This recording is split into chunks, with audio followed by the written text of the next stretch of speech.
could the USC job opening be for Penn State and head coach James Franklin this week? I don't think it's a distraction. He's had this throughout his career here. A lot of talks about other jobs. You know what's good, Max?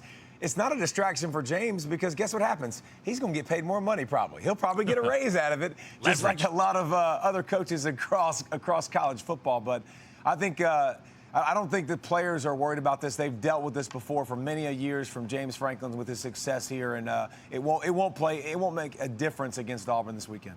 You're in State College, Pennsylvania right now for the Auburn-Penn State game, and it's the whiteout game. And you've been to many of them traveling across the country on College game day. Where does the whiteout game rank amongst the atmospheres in college football? You're not getting outside of 3 when you mention this. Like, listen, there are some games where we try to manufacture the crowd, right? There's giveaways and there's all kinds of things. It's like, all right, we're going to do this.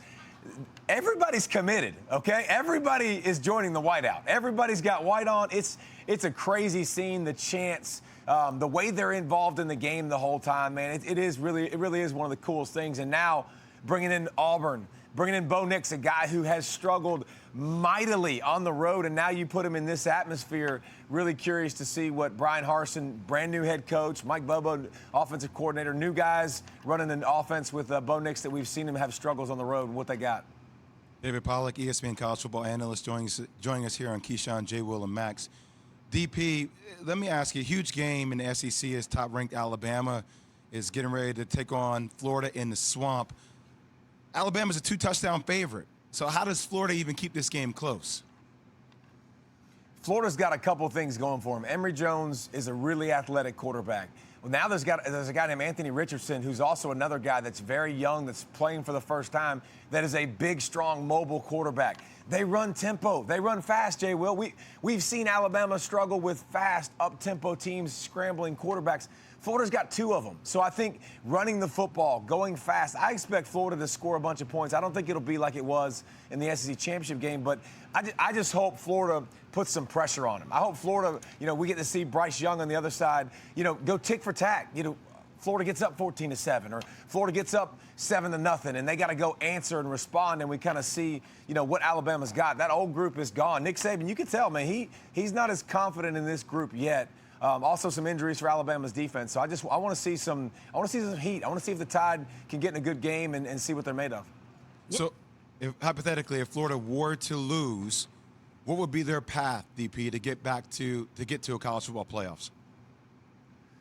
Well, Florida still has Georgia, obviously. Their crossovers are brutal this year. They still got to play LSU. Now, that's not as big after LSU lost to UCLA, but still have an opportunity to play Georgia head-to-head, which is a top 2 team right now. You could still win that against Georgia. You'd own the tiebreaker if you beat them. You each have 1 loss. Head-to-head carries the day. You go back to the SEC championship game, and you play Alabama again. And you beat them this time, and you're in the college football playoff. So it's not an elimination, but Florida breaking in a bunch of new guys, especially at the skill position, breaking in 2 new quarterbacks, not as experienced, but they get to play at least at home against Alabama. And Alabama's beat up. I mean, Will Anderson, one of the best pass rushers in the country, he got dinged up last week. Christopher Allen the week before against Miami, probably their second best pass rusher, hurt his foot. He's out for the season. So they're also filling in some new spots that maybe you can take advantage of. David, let's go out west and talk about the only team that matters out west right now is the Oregon Ducks. I know UCLA beat a LSU team, but like I tell Booger McFarland, they beat a brand, not a championship LSU team, so let's not get too excited about that. Can Oregon be for real in the Final Four? Can they be a real team in the Final Four?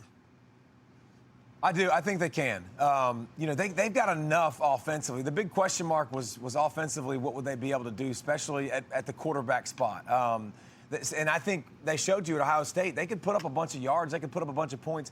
And their offensive coordinator, Key, you saw him. Like, he does such a great job of creating matchups, running unbalanced, running crazy 4x0 sets, and people that aren't even eligible putting them out wide, and people are covering them left and right. Ohio State, not a good game plan, struggled last week. So I think they can. Justin Flo, their linebacker, one of their better players, is out for a while. Thibodeau, obviously, we talked about, he's the #1 pick in the draft. He didn't even get to play last week. So I definitely see a path for Oregon. And by the way, Obviously, when you beat Ohio State, you've created that path for yourself. Clemson's already lost, which is crazy. We don't usually say at a conference game to Georgia. So that's a one-loss team. You beat Ohio State. So I think they obviously very much control their own destiny. The schedule doesn't look as tough either. Washington, they've lost 2 in a row, 1 to an FCS team. So I think they're the team in the Pac-12 to beat for sure.